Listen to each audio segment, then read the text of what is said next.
This is Isolation Night Live, Climate Edition. Hey, it's Kathleen. I'm here in my childhood basement where I grew up in Colorado. It's a room full of pipes, so if you hear pipe sounds, I told my family to try and not, but it's where we are. So back home for quarantine. Sure, a lot of you guys can relate. But yeah, thank you so much for having me perform at this climate summit. I think it actually makes a lot more sense to be doing it remotely and digitally because it doesn't make much sense to travel for something like this. But climate health has always been a huge part of my life and my family's life. Here is a picture of my mom as a park ranger where she worked. She worked in a lot of the different major parks, Denali, Yosemite, Everglades. There's a lot. She worked in a lot of state parks. But yeah, so preservation and just, love for the natural world. Generally, it's been a huge part of my life growing up and my sister's life. So I'm really grateful to be performing for this. I will start with my debut single called The Longest Year, which it has been a very long year so far. All right. The Great Barrier Reef was recently pronounced dead. Its last holy words will not make America great again. Which way does the wind blow, Dylan? I'm standing in the storm, but I've lost my sense of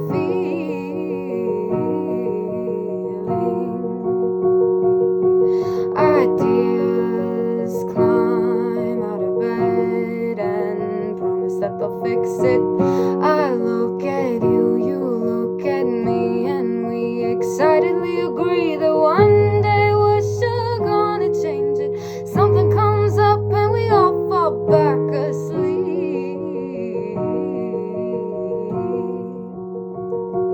Oh, it's been the longest year of our lives.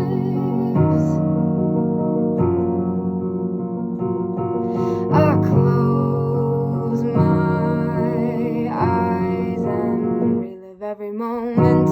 100 sleepless nights, enough to make the comedians cry. Which way does the wind blow, Dylan? I'm in the line of fire, but I've lost my sense of feeling.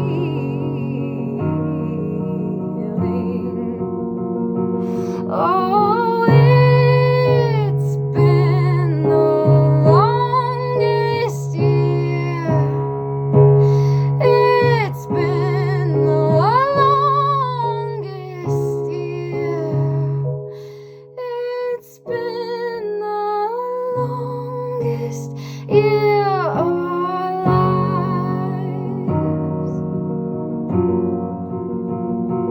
What kind of dream is this? What's gonna happen next?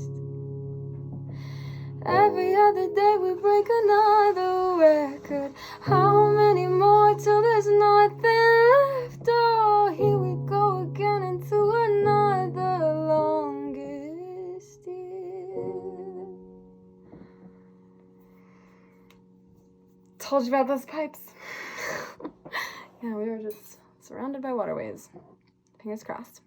So this next song is called Asking the Aspens. It was my second single, and it's about a lot of things, but it's about how much I love aspens and boys. So, rock and roll.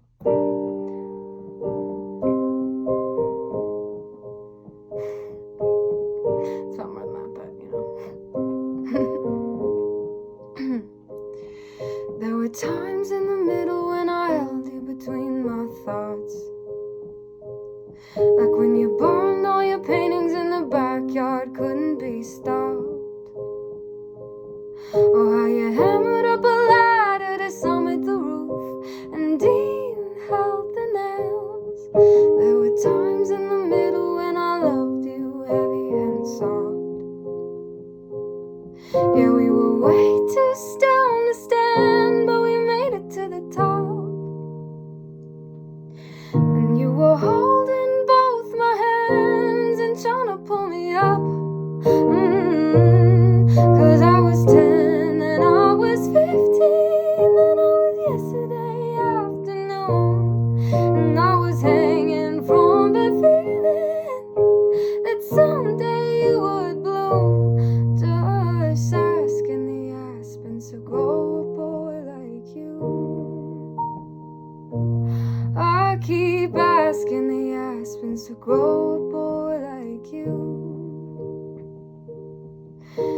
were times in the middle when I held you and it felt like snow. Yeah, you're the only kind of weather so weightless I can't feel when I've let you go. And there you aren't in any of it, hanging sideways like a tree in the hillside of last summer, in the hillside of a memory. We were way too stoned to stand, but we made it to the top. And you were holding both my hands and trying to pull me up. 'Cause I was 10 and I was 15, and I was yesterday afternoon, and I was hanging from the feeling that someday you would bloom. Yeah, I was 10 and I was 15, and I was yesterday afternoon, and I was hanging from the feeling that someday you would bloom.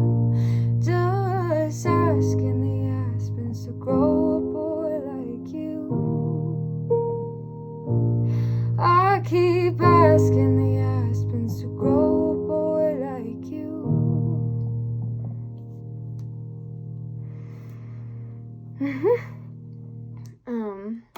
So I kind of wrote something out. I've been thinking about planetary health, climate health, and human health with COVID-19 a lot. My sister and I have been talking about it a lot. And they're all related, you know. So I wrote something out. I don't normally read things like this, but all the thoughts are jumbled, so I thought I'd try it.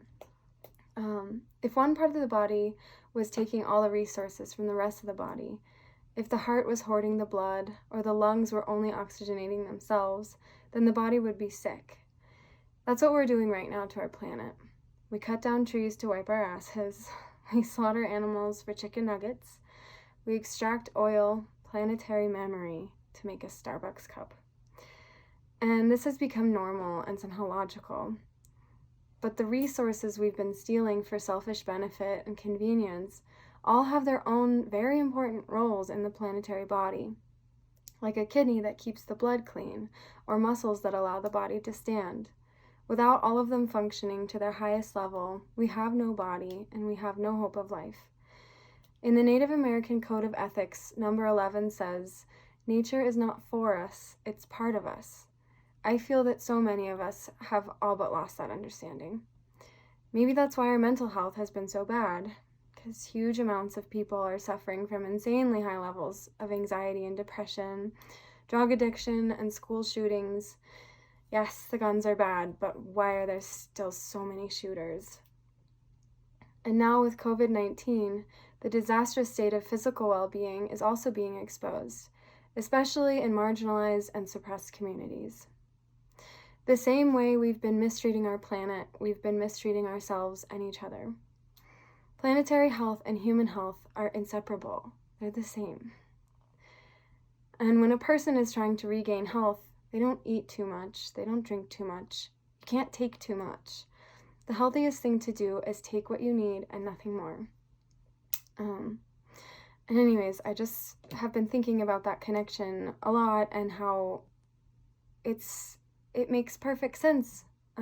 If we fall back in love with this planet and understand that it's, like number 11 on the code says, not for us, it's part of us, nature.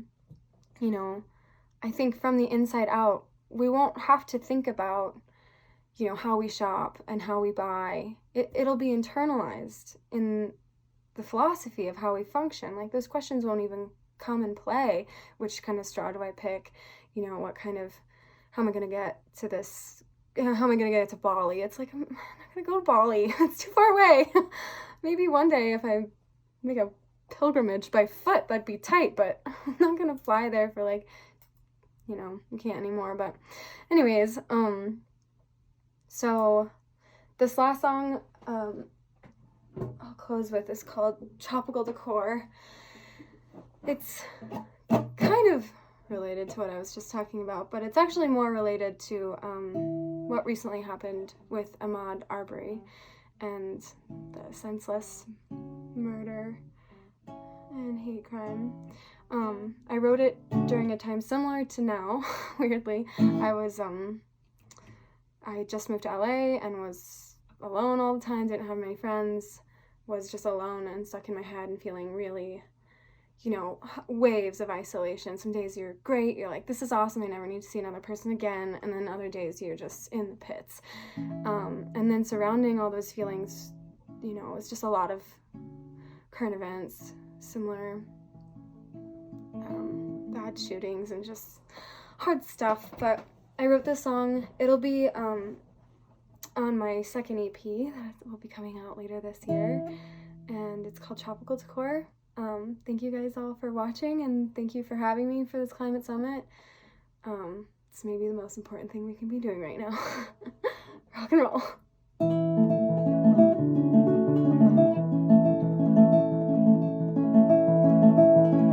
I swear I tuned it, but it doesn't want to be in tune. I forgot to let the flies out when I locked the door. Now they're in the kitchen breeding, shitting larvae on the floor. They'll grow up tomorrow, they'll grow wings and try to soar. Faked out by the windows, the fakest form of freedom, like a tropical decor. There's a lot to notice in a day when you've got nothing going on. These thoughts are my few friends, and we converse through these few songs. This house feels like rehab. I really want to talk to you so I can laugh vicariously. We can light up over FaceTime and blow smoke into each other's screens. It's not the finest romance, it's what we've got for now. Hey, I'll split your plane ticket with you if you'll come pull me from this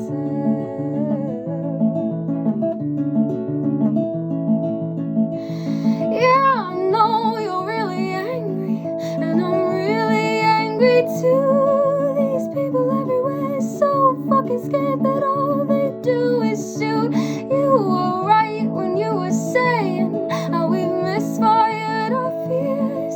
We're terrified of terrorists, but the guns are doing it better right here. And I try to put it in pretty writing, but none of it makes sense, 'cause their bleeding looks the same as it does in Die Hard or The Walking Dead. So my empathy is tangled, my sadness is wheezing, and I wanna help, but I'm overwhelmed, 'cause we're all faked out by the windows on our computers and on our phones. About what's real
thanks, guys.